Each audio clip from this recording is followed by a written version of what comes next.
and gentlemen, put your hands together and you know how to do it. For Michael Driebeek van der Ven. I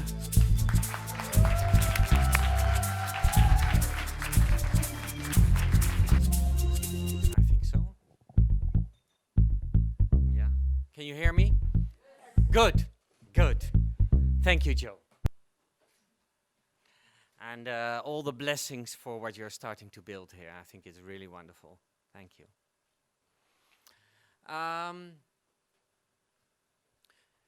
With my story, I'm going to bring you back to my early childhood years.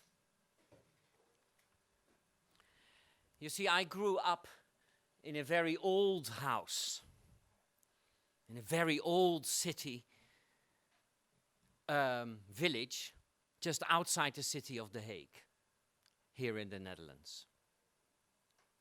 And the village was very much a country village. And the house was approximately 500 years old. Now that might seem old, but age is relative. And time, depending on who you are and where you are, your perception changes on it. So if you will be the road the house lays on, you will be a 2,000-year-old road.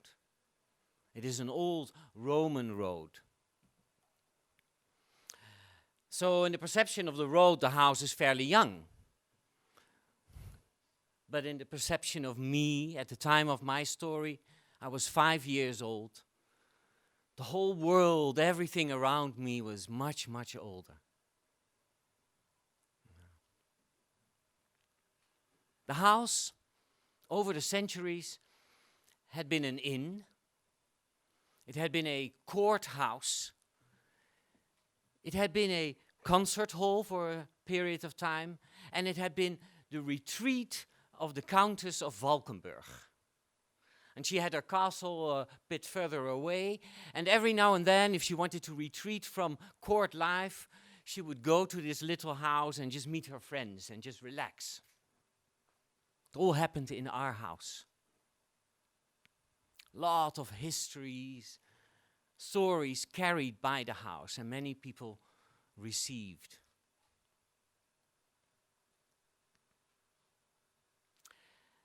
Next to us lived Mrs. Doubletree, a very nice lady, warm eyes, with a very grumpy husband. And she always had her eye on everything that was going on in the neighborhood. On the other side lived Professor Landlake. He was very absent-minded. You could see him through his window reading his books. And he never had any clue what was going on around him. Just dans la lune, my mother used to say. And opposite our house there was a farmland with a flock of sheep. So very, very country life. And in the midst of all of that, there was our house, our old house, with a sloping roof. We call it a lazy roof. Into the back garden, and then far, far the garden stretched to the end of the village. There was an orchard with apple trees and pear trees, and there was a stone wall with grapes growing there. And all kinds of bushes with berries. And on the front of the house, there was a small garden. On one side, there were some trees that in my 5-year-old perception was a forest. There was a curved path that I called the Walk of Wonder. There was a white picket fence, and there was a gate with roses around it. Oh, and I loved growing up in that house, and in that neighborhood, and in that village.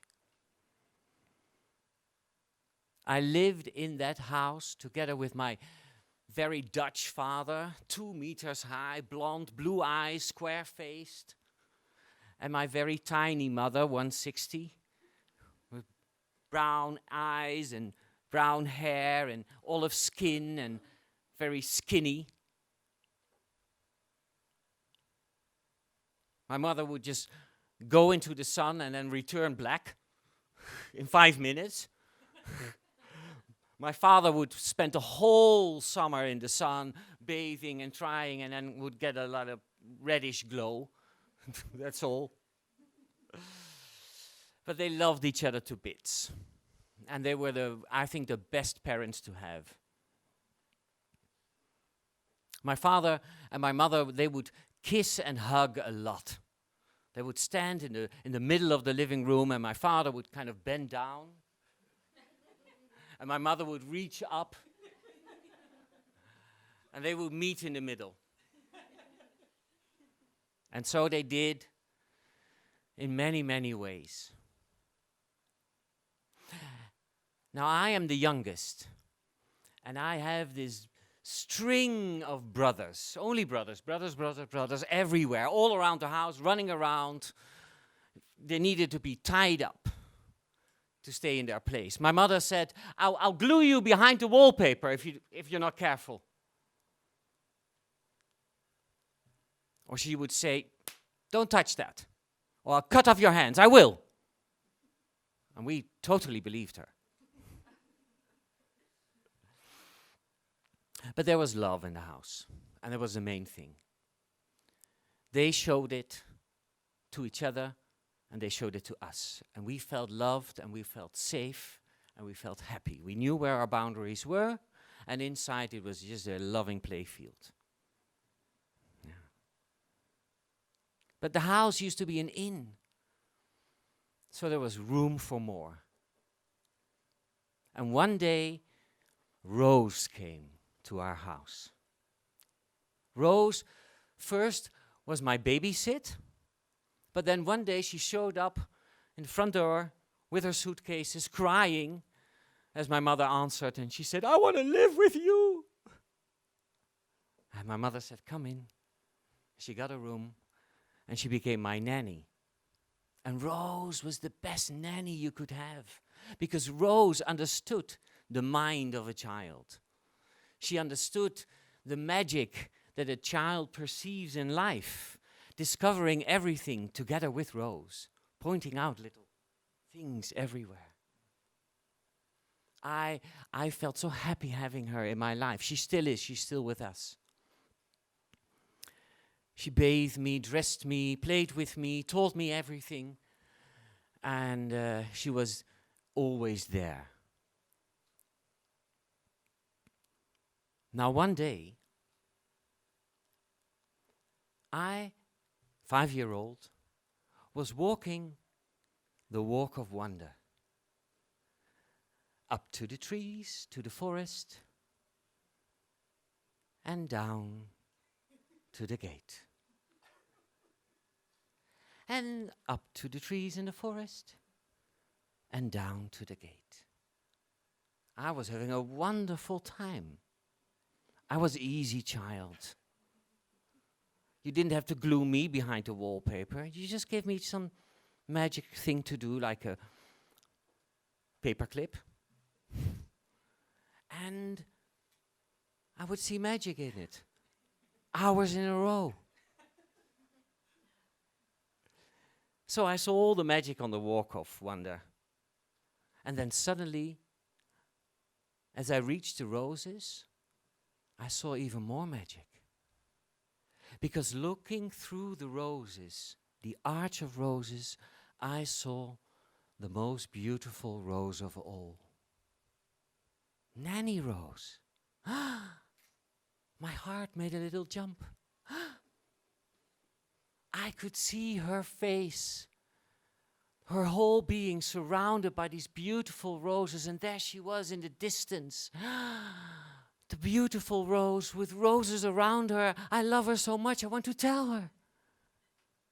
And as my heart bursted open, my feet started to run towards her.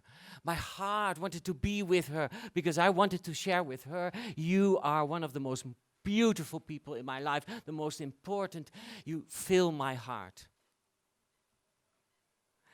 And as I was running towards Rose, magic happened. it became even more beautiful because suddenly, out of nowhere, a French horn started to blow. Pwah! Supporting my quest for Rose. That's nice. And the French horn and its music lifted me up. And as I was being lifted up, Rose started to sing an aria. Ah! Which I clearly can't.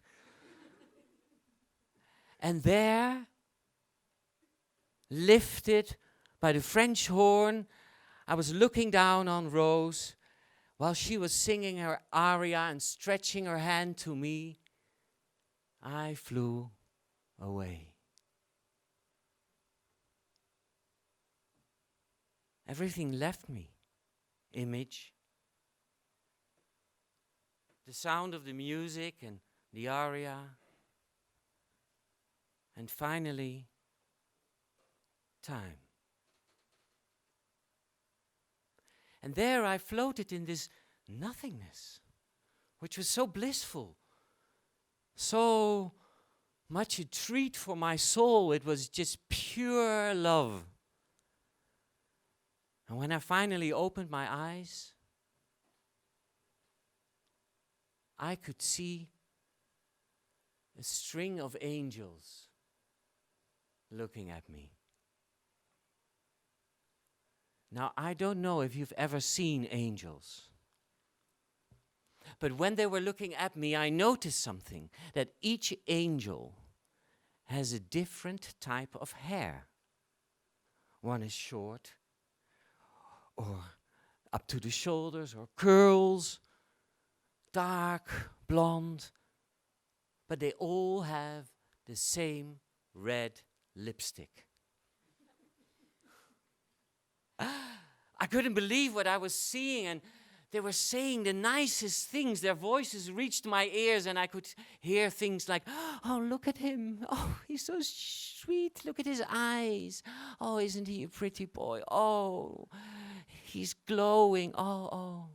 And I loved being surrounded by the angels.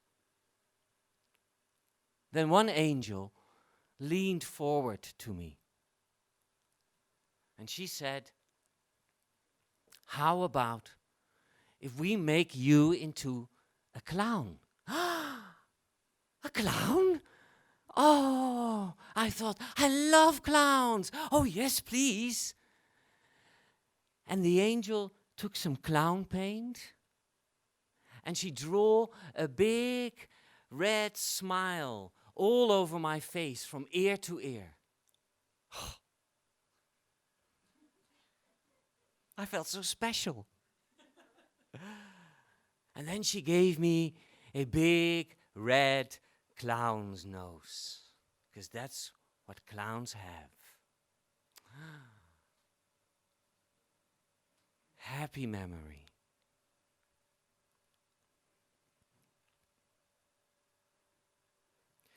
What I didn't know was that the angels were in fact nurses from the hospital where I was brought after a terrible car accident. Mrs. Doubletree had seen it all. She saw from her window how Rose was talking to a neighbor across the street, and how suddenly little Michael ran across through the gate towards Rose as a car approached. The car honked its horn, and Rose screamed as the car hit me. It threw me up in the air, over the car, and behind the car I landed on the street, lifeless. These nurses were taking care of the wounds on my face, which was severely damaged. No one, not these nurses, not the doctors, not Mrs. Doubletree, not my parents who hurriedly arrived at the hospital, not Rose who was constantly in tears. In the hall, none of them showed me their distress. None of them showed me their pain, their worries, their fear. Because nobody wanted,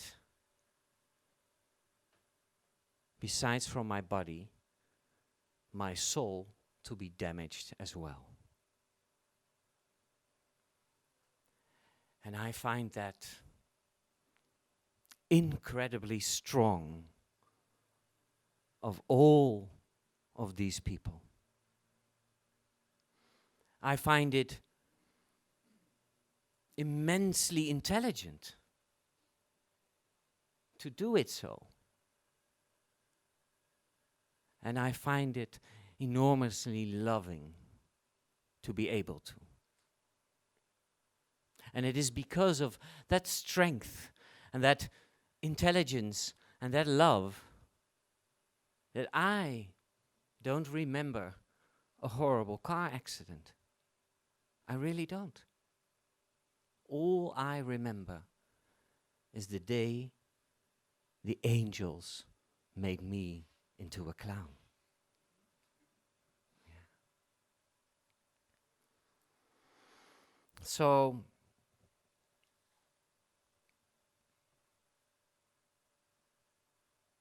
life is precious. We live our lives. We grow. We are in pursuit of wisdom or love or safety. We try to, whatever crosses our path, to analyze it and internalize it and then become a new person. Or just something happens beyond our control, beyond our search, beyond our analyzing and intentions. We don't know what lies in which moment. So celebrate every moment, big or small. Because you never know what big moment can come out of that little moment. You never know what little moment, looking back later, could be your new beginning. Thank you. Michael Driebeek van de Ven.